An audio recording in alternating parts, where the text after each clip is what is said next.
والسلام الصلاة والسلام علیکہ یا سیدی یا رسول اللہ وعلی آلک واصحابک یا سیدی یا حبیب اللہ الصلاة والسلام علیکہ یا سیدی یا رسول اللہ وعلی آلک واصحابک یا سیدی یا حبیب اللہ۔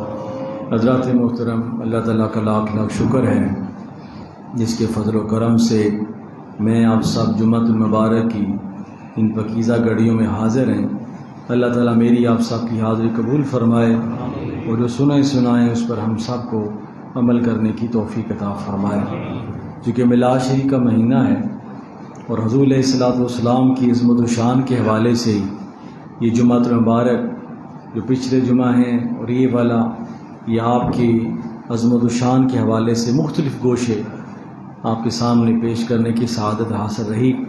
آج ہم حضور علیہ الصلوۃ والسلام کی اخلاق کریمہ کے چند جھلکیاں وہ آپ کے سامنے پیش کریں گے۔ اللہ رب العزت نے جہاں انبیاء کرام کو صورت کے اعتبار سے خوبصورت بنایا ہوتا ہے، وہاں اللہ تعالیٰ اپنے نبیوں اور رسولوں کو سیرت کے اعتبار سے بھی خوبصورت بناتا ہے۔ یعنی ہر نبی کی صورت بھی بے مثال ہوتی ہے اور سیرت بھی بے مثال ہوتی ہے۔ اور حضور نبی پاک صلی اللہ علیہ وآلہ وسلم چونکہ نبوت اور رسالت کے سب سے اعلیٰ مقام پر فائز ہیں، اس لیے آپ کی صورت بھی سب سے زیادہ خوبصورت اور آپ کی سیرت بھی سب سے زیادہ خوبصورت۔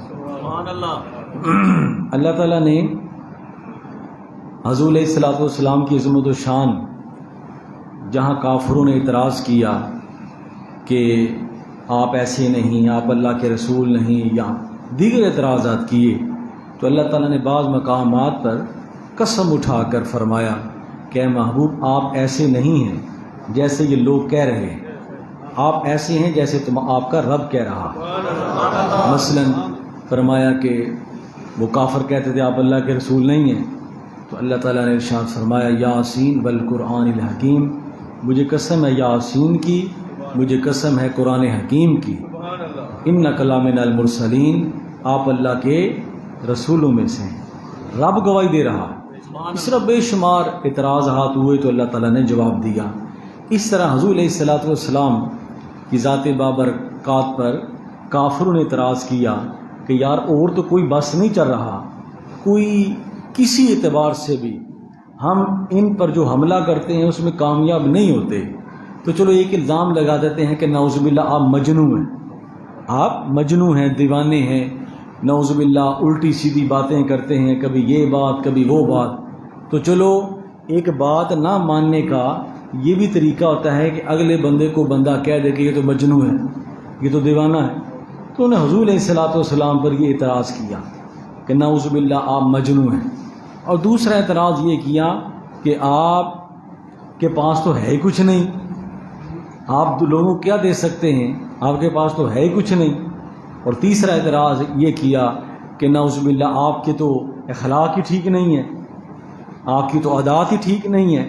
تو یہ تین اعتراضات کیے، اللہ تعالیٰ نے تین قسمیں کھا کر سب کا جواب دے دیا۔ سورہ قلم پڑھیں، تین اعتراض ہوئے، اللہ تعالیٰ نے تین قسمیں کھا لی۔ یعنی حضور علیہ الصلوۃ والسلام کی ذات پر اعتراض یہ اللہ کو گوارا نہیں ہے۔ اللہ تعالیٰ نے ارشاد فرمایا نون، اللہ پاک نے فرمایا مجھے نون کی قسم، اور یہاں محدثین نے فرمایا اس نون سے مراد وہ سیاہی ہے جس سے اللہ تعالیٰ نے ساری انسانیت کی تقدیریں لکھی، اور یہ سب سے مقدس سیاہی ہے۔ والقلم، قلم سے مراد وہ قلم جس سے وہ تقادیر لکھی گئیں، اور فرمایا مجھے قسم ہے سیاہی کی، مجھے قسم ہے قلم کی، وما یسترون، اور مجھے قسم ہے جو ان سے لکھا گیا۔ یعنی سیاہی کی قسم، قلم کی قسم، اور جو اس قلم سے لکھا گیا ہے، مجھے اس کی قسم جو کافروں نے پہلے اعتراض کیا ہے کہ آپ مجنون ہیں۔ تو اللہ پاک نے ارشاد فرمایا ما انت بنعمت ربک بمجنون، آپ اللہ کے فضل سے مجنون نہیں ہیں، آپ اللہ کے فضل سے اعتراض وہ کر رہے ہیں، جواب وہ دے رہا ہے۔ اور دوسرا سوال کہ ان کے پاس تو ہے ہی کچھ نہیں، ان کیا دینا ہے؟ تو اللہ پاک نے فرمایا وَإِنَّا لَكَ لَأَجْرًا غَيْرَ مَمْنُونَ، اے محبوب آپ کے پاس اتنا کچھ ہے جس کا شمار ہی کیا نہیں جا سکتا. اللہ نے آپ کو اتنا دیا ہے کہ اس کا شمار ہی نہیں ہو سکتا. اِنَّا أَعْطَيْنَاكَ الْكَوْثَرَ. حضور نے فرمایا اللہ تعالیٰ نے زمین کے خزانوں کی چابیاں مجھے عطا فرما. اور تیسرا اعتراض جو حضور کے کردار پر کیا اللہ تعالیٰ نے اس کا جواب بڑے خوبصورت انداز میں دیا. فرمایا وَإِنَّكَ لَعَلَىٰ خُلُقٍ عَظِيمٍ. محبوب یہ آپ کے اخلاق پر اعتراض کرتے ہیں. آپ کا اخلاق، آپ کی سیرت تمام نبیوں رسولوں سے اعلیٰ ہے. آپ اخلاق عالیہ کے بلند ترین مرتبے پر فائز ہیں. آپ اخلاق عالیہ کے بلند ترین عظمتوں پر فائز ہیں. علامہ بصیری رحمۃ اللہ تعالیٰ نے اسی موقع پر فرمایا تھا آپ کی اسی شان کو بیان کرتے ہوئے کہ فاق النبیین فی خلق و فی خلق، کہ آپ تمام نبیوں سے سبقت لے گئے خلق کے اعتبار سے، یعنی پیدائش تخلیق کے اعتبار سے اللہ کے نبی سارے نبیوں سے بلند ہیں.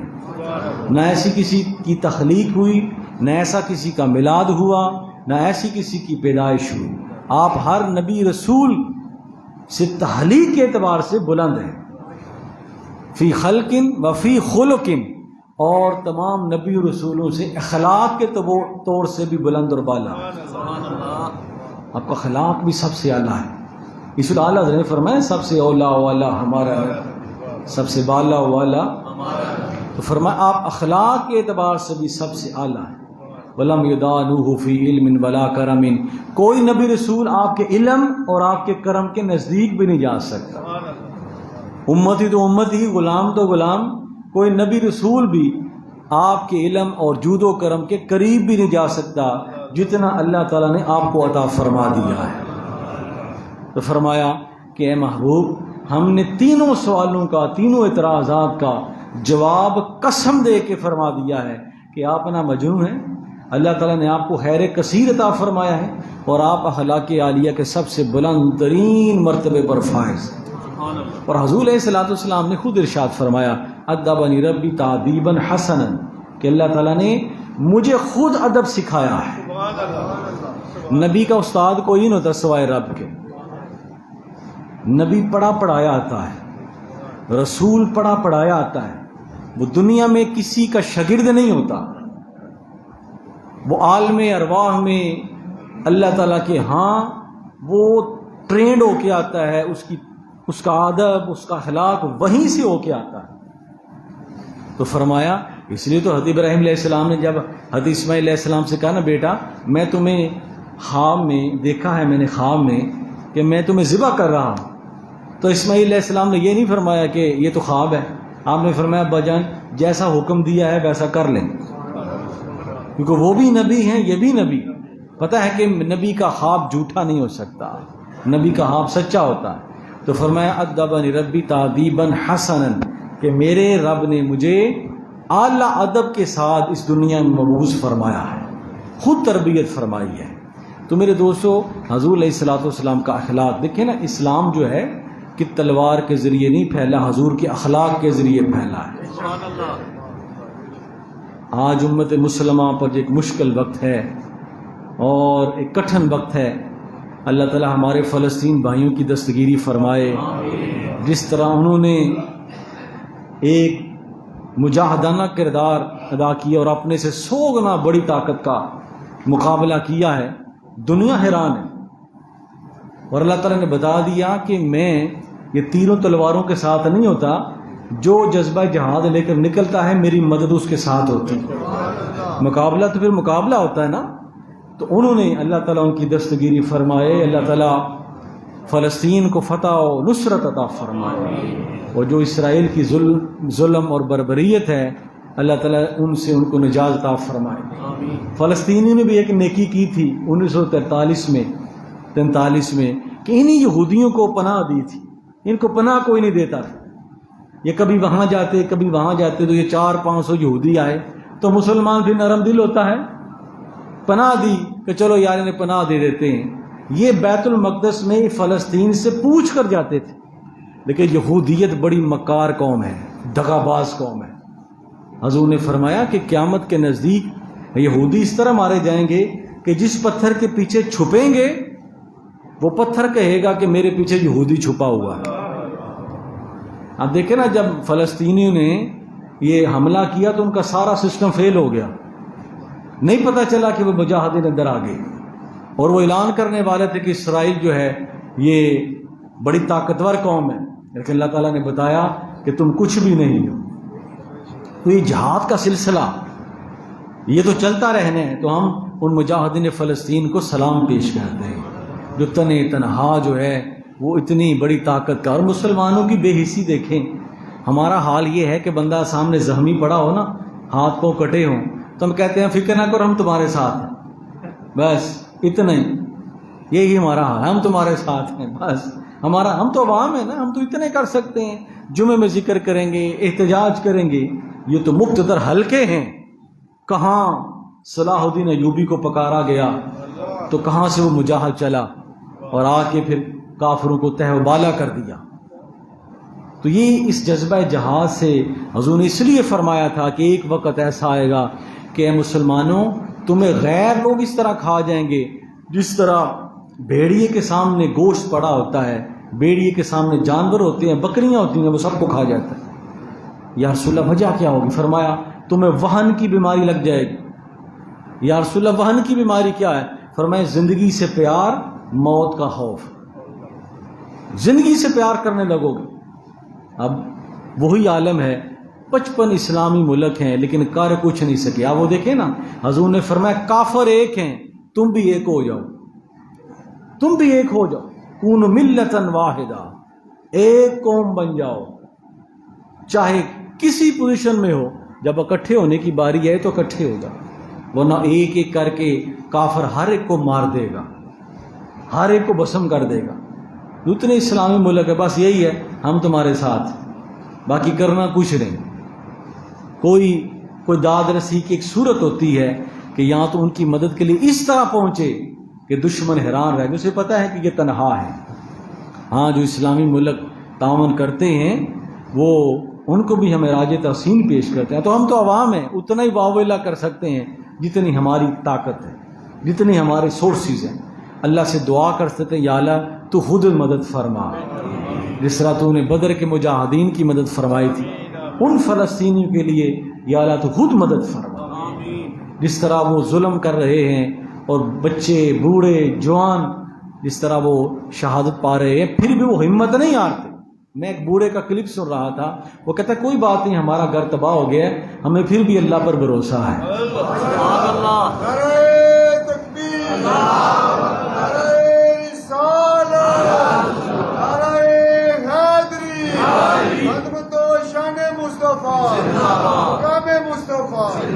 سارے نماز کے بعد اپنے فلسطین بھائیوں کے لیے دعا کیا کریں، اللہ سے یا اللہ ان کی دستگیری فرما، غیب سے مدد فرما۔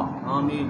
تیرے گھر کی قبلہ اول کی حفاظت کے لیے وہ جاتے ہیں، شہادتیں پاتے ہیں، یا اللہ ان کی حفاظت فرما۔ آمین۔ اسرائیل کے ظلم کو جو ہے اس سے ان کو نجات عطا فرما۔ آمین۔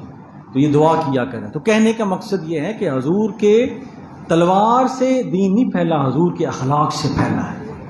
کس طرح حضور علیہ الصلوۃ والسلام نے غیروں کو بھی اپنے اخلاق سے اس طرح متاثر فرمایا کہ وہ بھی اپنے ہو گئے۔ حضور کی ایک بڑی پیاری حدیث پاک ہے، اگر اس کا ترجمہ سماعت فرما لیں تو ہمیں جو ہے وہ بہت ساری چیزوں کی سمجھ آ جاتی ہے۔ موضوع بڑا طویل ہے، تفصیل کے ساتھ ہزاروں واقعات ہیں کہ حضور نے اپنے اخلاق کے ایسے ایسے نمونے ہمیں پیش کیے ہیں زندگی کے ہر گوشے کے لیے، زندگی کے ہر زاویے کے لیے، کہ ہم انہیں اپنے آج میں مار کیوں پڑتی ہے؟ ہمارے ورد وظائف بہت ہیں، نمازیں روز، لیکن ہمارے اخلاق اچھے نہیں۔ آدھا دین عبادات میں ہے اور آدھا دین اخلاقیات میں ہے۔ اگر آپ کی عبادات ٹھیک ہیں، اخلاق ٹھیک نہیں تو مار پڑ جائے گی۔ حضور نے فرمایا قیامت کے دن جہاں نمازی کھڑے ہوں گے وہاں اچھے اخلاق والے بھی کھڑے ہوں گے۔ سبحان اللہ۔ ایسا تو نہ ہو کہ یہاں ہم نماز پڑھیں باہر جا کے کسی یتیم کو دھکا دے دیں، ایسا نہ ہو یہاں ہم نماز پڑھیں باہر جا کر ہم جو ہے وہ کسی کو دکھ دے دیں، کسی کو گالی دے دیں۔ جس مالک کے سامنے ہم سرنگو ہو رہے ہیں، اپنے کردار سے یہ ثابت بھی کریں کہ ہمارا دین اسلام ہے، اسی طرح تو دین پھیلے گا۔ تو حضور علیہ السلام نے اخلاق کے بارے میں بڑی پیاری حدیث پاک آپ نے فرمایا امر ربی بتسع، میرے رب نے مجھے 9 چیزوں کا حکم دیا ہے، میرے رب نے 9 چیزوں کا مجھے حکم دیا ہے۔ پہلی چیز الاخلاص فی السر والعلانیہ، کہ میں چاہے لوگوں کے سامنے ہوں چاہے لوگوں کے سامنے نہ ہوں، جو بھی کام کروں اللہ کی رضا کے لیے کروں۔ یہ بھی اخلاق کی سب سے بہترین مثال ہے۔ چاہے آپ تنہا ہیں چاہے آپ لوگوں کے سامنے ہیں، آپ کا معاملہ ایک جیسا ہی ہو۔ یہ نہیں لوگوں کے سامنے معاملہ کچھ ہو اور لوگوں کے علاوہ معاملہ کچھ ہو، جیسا ظاہر ویسا باطن۔ اللہ سے دعا کیا کریں یا اللہ ہمارے ظاہر باطن کو پاک فرما دیں۔ تو یہ اخلاق کی پہلی، حضور نے فرمایا اللہ نے مجھے یہ بھی اخلاق سکھایا ہے۔ دوسرا والعدل بین الرضا والغضب، اللہ نے مجھے عدل کرنے کا حکم دیا ہے، چاہے خوشی ہو چاہے غصے کا عالم ہو، چاہے کو اپنا ہو چاہے کو پرایا ہو، اللہ نے مجھے عدل کرنے کا حکم دیا ہے۔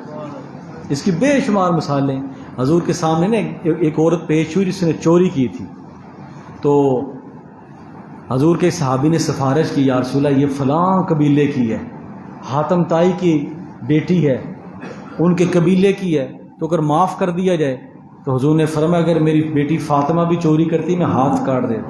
سبحان اللہ۔ فرمایا چاہے خوشی کا موقع ہو چاہے غضب ہو، عدل کرنے کا حکم دیا ہے۔ تیسرا بات والقسط بین الرداء والقسط بین الغنا والفقر، اللہ نے مجھے میانہ روی کا حکم دیا ہے، چاہے امیری ہو چاہے غریبی۔ آج کل حالات کیوں ڈاؤن ہو جاتے ہیں؟ جب پیسے ہوتے ہیں اڑا دیتے ہیں، اور پھر پریشانی کا وقت ہوتا ہے تو پلے کچھ نہیں ہوتا۔ نہیں سمجھ آئی؟ پیسے جمع کر لینا اپنے مشکل وقت کے لیے یہ کوئی اسلام کے خلاف نہیں ہے۔ حضور نے فرمایا وہ بندہ کبھی غریب نہیں ہوتا جو میانہ روی سے چلتا۔ ہماری 20 لاکھ کی یا 10 لاکھ کمیٹی نکلے نا، اور خیر ویکھی جائے گی ساری کھا جاتی، مشکل وقت ہے تو پریشانی ہوتی ہے۔ تو اسلام نے ہمیں جو ایک نظام معاشیات دیا ہے وہ یہ ہے میانہ روی، میانہ روی سے چلے۔ تو فرمایا والقصد بین الغنا والفقر، کہ میں میانہ روی سے چلوں چاہے امیری کا وقت ہو چاہے غریبی کا وقت ہو۔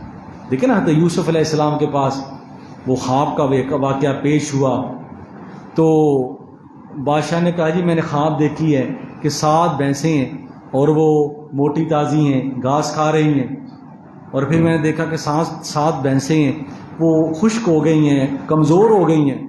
تو یوسف علیہ السلام مجھے اس کی تعبیر بتائیں۔ تو یوسف علیہ السلام نے فرمایا بادشاہ آپ کے 7 سال بڑے خوشحالی والے ہیں، ان میں اپنے آپ کو سیف کریں، اور جو اگلے 7 سال ہیں وہ قحط سالی والے ہیں، اور یہ جو سرمایہ ہوگا آپ کے ان 7 سالوں میں کام آئے گا۔ یہ سورہ یوسف پڑھیں آپ۔ تو ایسے ہی واقعہ مختصر میں نے کر کے آپ کو سمجھا دیا ہے کہ اپنے معاملات کو اس طرح کریں۔ حضور نے فرمایا اللہ نے مجھے یہ بھی اخلاق دیا ہے کہ میں میانہ روی سے چلوں، میں میانہ روی سے چلوں۔ تو پھر بندے پر اگر مشکل وقت بھی آ جائے تو جو اس کی جمع پونجی ہوتی ہے وہ اس کے کام آتی ہے۔ اسلام کے خلاف نہیں ہے۔ ہم جب اسلام کے خلاف کام کرتے ہیں تو پھر مشکل وقت آ جاتا ہے۔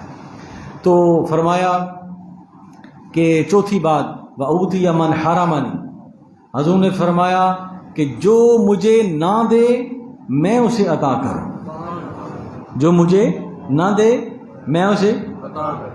وَأَنْ أَعْفُوَ مَنْ ظَلَمَنِي، میں اسے معاف کر دوں جو مجھ پر ظلم کرے۔ یہ بھی حضور نے فرمایا اللہ نے مجھے حکم دیا ہے کہ جو مجھ پر ظلم کرے میں اسے معاف کر دوں۔ وَأَصِلَ مَنْ قَطَعَنِي، اور جو مجھ سے تعلق توڑے میں اسے تعلق جوڑوں، میں اسے تعلق جوڑوں۔ حضور نے فرمایا پھر اَن يَكُونُ نُطْقِ ذِكْرًا، جب بھی بولوں خدا کا ذکر کروں، وَصَمَتِ فِكْرًا، جب بھی خاموش رہوں تو اللہ کی نشانیوں میں غور و فکر کروں، وَنَظْرِ عِبْرَةً، جب بھی دیکھوں کوئی چیز تو میں اس سے سبق حاصل کرنے کی کوشش کروں۔ یہ 9 نسخے اللہ کے محبوب نے فرمایا کہ اللہ نے مجھے سکھایا ہے۔ یہ حضور کا ہلاک تھا نا، بڑے بڑے سخت دل لوگ نرم ہو گئے، حضور کے قریب آ گئے۔ آخری بات، حضور علیہ السلام مکہ میں نا، مدینہ پاک میں ایک عورت تھی وہ بڑی بد زبان تھی، جس کے پاس بیٹھتی اسے گالیاں دینا شروع کر دیتی، تو بڑی بد زبان تھی۔ ایک دفعہ حضور علیہ السلام صحابہ کرام کے ساتھ سرید کھا رہے تھے۔ کبھی کبھی سرید کھانی چاہیے، سنت ہے کہ شوربے میں روٹی بھگو کر نا ٹکڑے اسے نرم کر کے کھانی چاہیے، حضور کی سنت۔ اس سے ہاضمہ بھی ٹھیک ہوتا ہے، بھوک بھی لگتی ہے۔ تو فرمایا کہ سرید کھا رہے تھے، تو وہ عورت مجھ سے بڑھ کر کون غلام ہو سکتا ہے؟ اب بوڑھی عورت نے پھر دوسرا، اس نے کہا مجھے بھی کھلاؤ۔ حضور نے اسے بھی 2 لقمے دیے، اس نے کھایا۔ فرمایا اب جو آپ کے منہ میں ہے وہ مجھے کھلائیں۔ اب حضور نے کوئی آر نہیں محسوس کیا، جو منہ اپنے منہ مبارک سے نکال کر لقمے اس کے منہ میں ڈالے۔ صحابہ کرام فرماتے ہیں کہ مدینہ کی سب سے بدگو خاتون تھی، لیکن جب حضور کا لقمہ کھا لیا اس کے بعد مدینہ پاک کی سب سے زیادہ اچھی زبان والے بن گئے۔